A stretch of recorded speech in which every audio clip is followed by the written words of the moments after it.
This another video about making a splattered pastry? Yep, you better believe it. Of course, a good cupcake is like a good pun. It never gets old. That last joke was just the icing on the cupcake. Alright, time to get started. Today I'm going to use these mini cupcake liners to make props that look like a cupcake was thrown at a wall and splattered all over the place. I'm going to use these liners with some clay to make a sculpture and then make a mold of that sculpture with silicone. First, I'm going to use some 2-part expansion foam to backfill the liners and make them strong enough to be used during the molding process.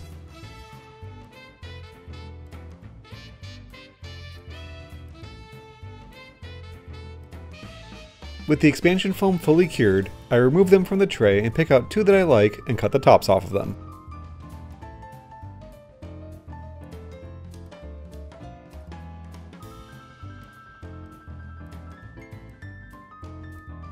The rest get set aside and saved for a potential future project. Before I can get started sculpting with the clay, I first need to flatten the expansion foam that's sticking out of the top of the paper liner.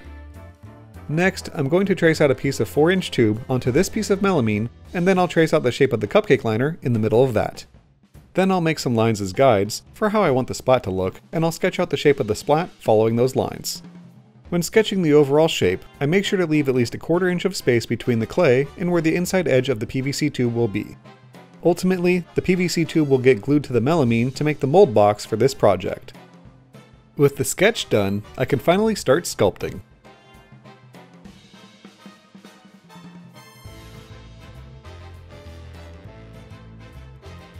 When working with the clay, I really tried to capture a sense of motion or movement from when the cupcake slammed into the wall at high velocity.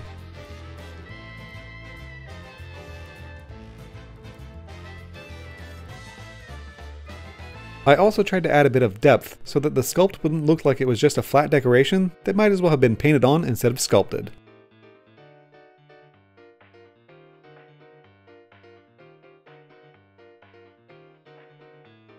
Now that the sculpt is done, I can add the cupcake liner by firmly pressing it down into the clay. I have to make sure that it is securely stuck into the clay, because if it comes loose when I pour the silicone, it could float to the top and potentially ruin the mold. I then clean up the melamine around the green circle that I drew, and securely glue the piece of PVC tube into place with hot glue. Next, I give the entire sculpture a generous coat of mold release. It's finally time to mix up and pour some silicone. For this project, I'll be using Mold Max 30 from Smooth On. I'm not sponsored by any of the tools or products that I use in this video, it's just what I use.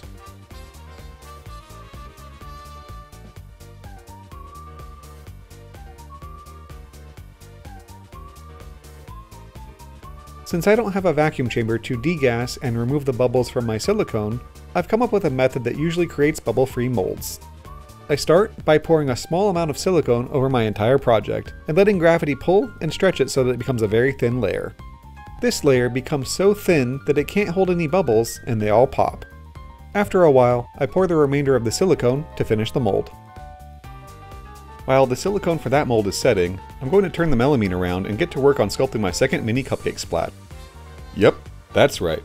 I'm making 2 of them for this video. After following all of the same prep work steps from before, I sketch out a different design for this one. This cupcake splat is going to be less dramatic and look more like a cupcake that was dropped instead of having been thrown.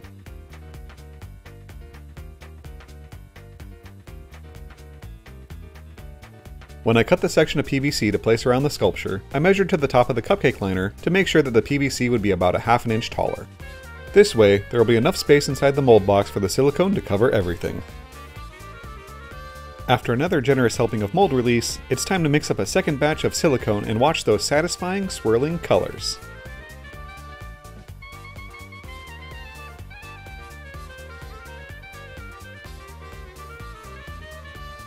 As I pour this batch of silicone, I follow the same process of first pouring a thin layer, letting the bubbles pop, and then pouring the rest.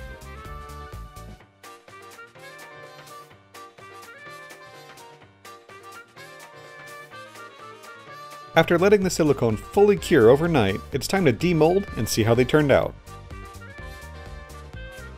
Well, that's a little messy, but it seems to have turned out okay. Well, let's see how the other one turned out.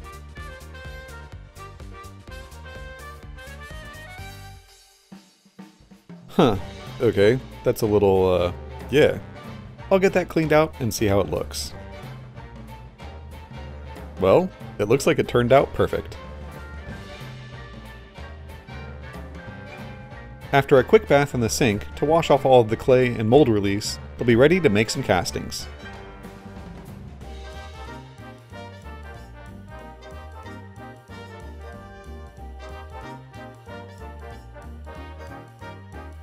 With both of the molds cleaned out, it's time to trim off the excess silicone around the edges, and then I can make some cupcake splats.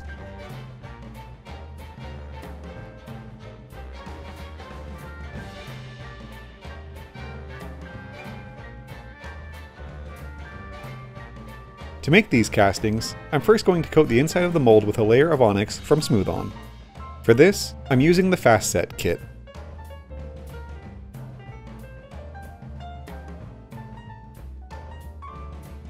Once the onyx is cured, I'll mix up some foam at 4 and pour that in to backfill the rest of the empty space.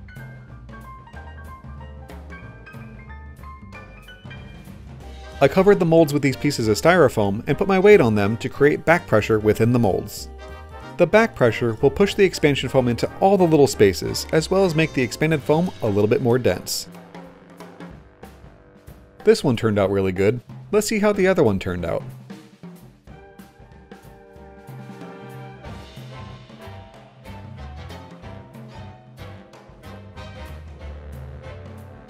The second one turned out perfect as well. That's awesome. After I cut them off of these pieces of styrofoam, I just need to do a quick paint job and they'll be ready to go. This little thin saw that I got from an uncle of mine makes quick work of cutting them loose. I also made a few extras using some foam at 8. This foam is mixed 1 to 2 by weight and is a much denser foam compared to the foam at 4.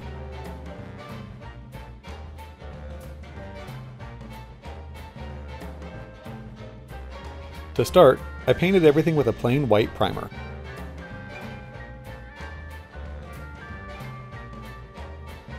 When it came to painting the colors, I had a little trouble with that. I started by trying to brush it on, and it looked terrible.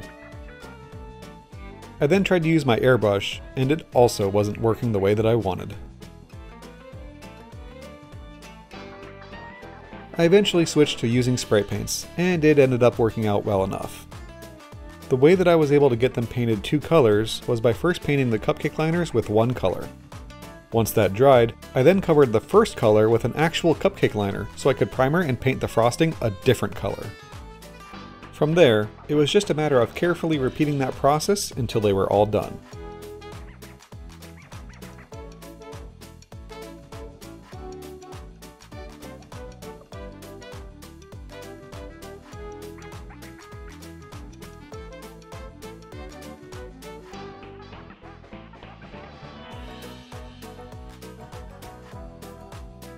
And there they are. I think they turned out really good. I like how the sculpt turned out for each one, and they're really fun. For those who don't know, I've already done a project like this once before. That video can be found here. So, if I've already done this project before, why do it again, but smaller? Well, first, when I saw the mini cupcake liners at the store, I thought that they were hilarious. So, doing a project with them was a must. Secondly, when I eventually get around to making a wall panel with all of the different splattered pastries that I've made, I felt it would be a good idea to have 2 different sizes of cupcake splats. This way, I can glue the full-size cupcake splats onto the panel at around eye level, and the smaller cupcakes will be glued on higher up on the wall panel. Hopefully, this will give the illusion that the smaller cupcakes are further away than they really are.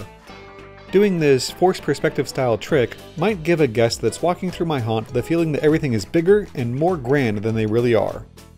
And with that, I hope everyone enjoyed the video, and I'll see you all next time.